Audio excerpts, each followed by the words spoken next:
कल हमने पढ़ा लुइस ब्रेल के बचपन के बारे में, कैसे वो अंधा हो गया, फिर कैसे उसकी टीचर ने उसको एडमिशन दिलाया इंस्टीट्यूट में अंधों के, वहाँ उसने पियानो बजाना सिखाया, और कैसे उसके जो नए टीचर थे उसने अंधों को पढ़ाने के लिए कुछ शुरू किया था, लेकिन उसमें लुइस खुश नहीं हुआ। इसमें बहुत टाइम और बहुत बड़ा बुक चाहिए छोटे छोटे एक शॉर्ट स्टोरी के लिए भी। अब हम आगे पढ़ेंगे। Besides it was a hard and expensive to print books, और इन मोटे मोटे अक्षरों को प्रिंट करना भी बहुत मुश्किल था, विद अम्बोस्ड लेटर्स, उभरे हुए अक्षरों के साथ। So there was very little for the blind to read for long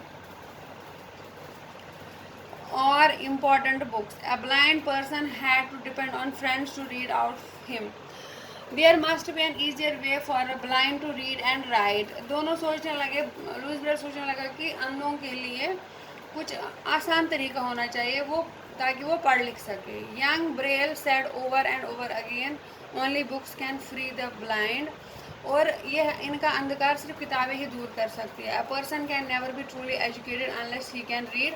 और जब तक एक व्यक्ति पढ़ नहीं सकता वो कभी भी पूर्णतया एजुकेटेड शिक्षक नहीं कहला सकता, शिक्षार्थी नहीं कहला सकता, शिक्षित नहीं कहला सकता. Louis was only 17 years old when an idea struck him that there must be an easier quicker way for the blind. वो 17 साल का था कि उसको एक आइडिया आया. by trying to feel all the way around each letter he was looking for a code. वो किसी कोड की तलाश में था.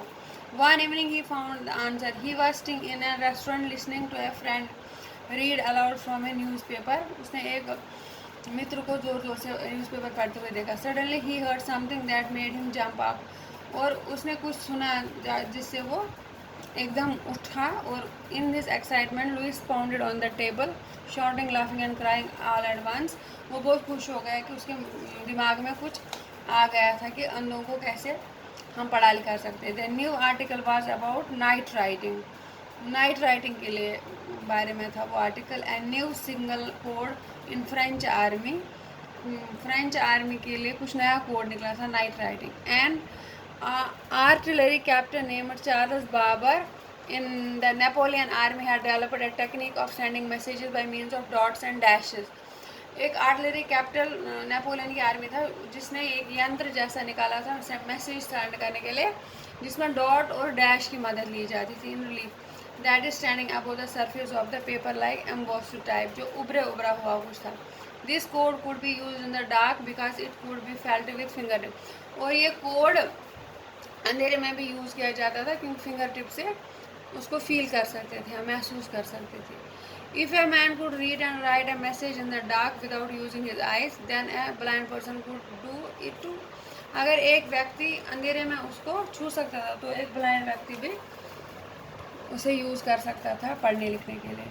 Louis met Captain Barbier who explained his code to him. Louis उसे मिला जिसने अपना वो कोड उसको बता दिया. He punched some holes in a sheet of paper with a small awl on it. वो पंचिंग मशीन से कुछ होल्स बना देता था. सो डिफरेंट फ्रॉम वन, एक दूसरे से अलग. Had cost him his site.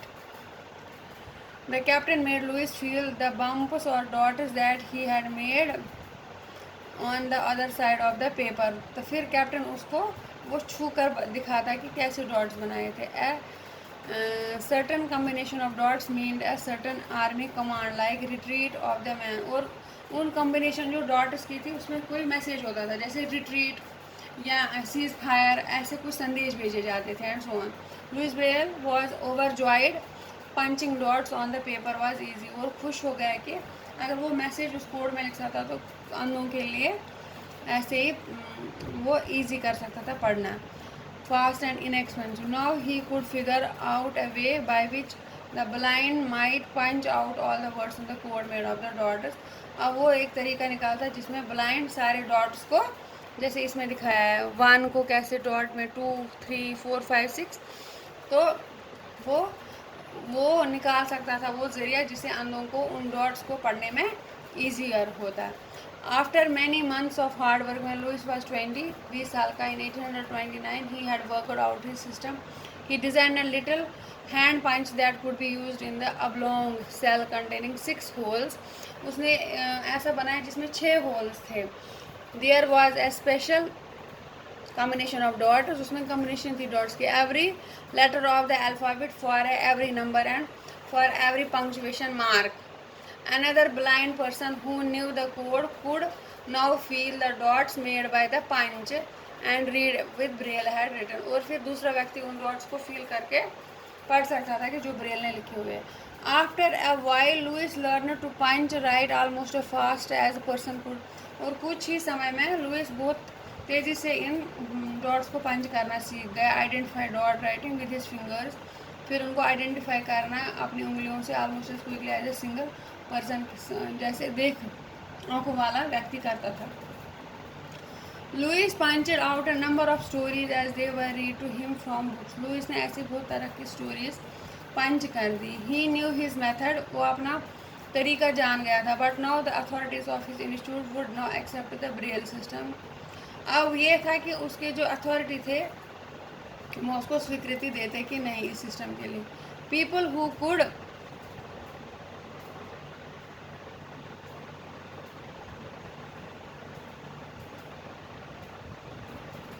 see were satisfied with the old method of felt was no reason to change something new.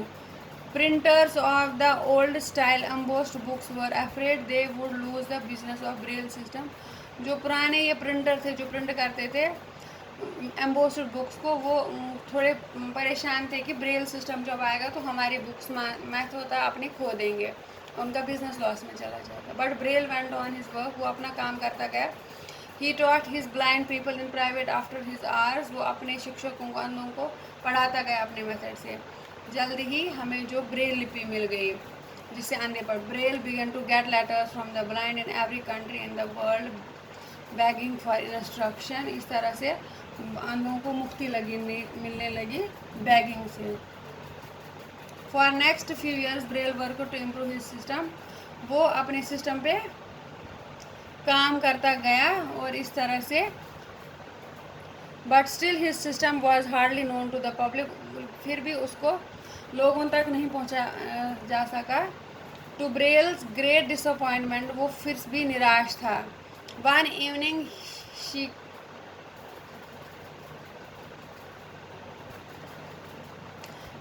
among his music pupils was a blind young girl who was very fine pianist.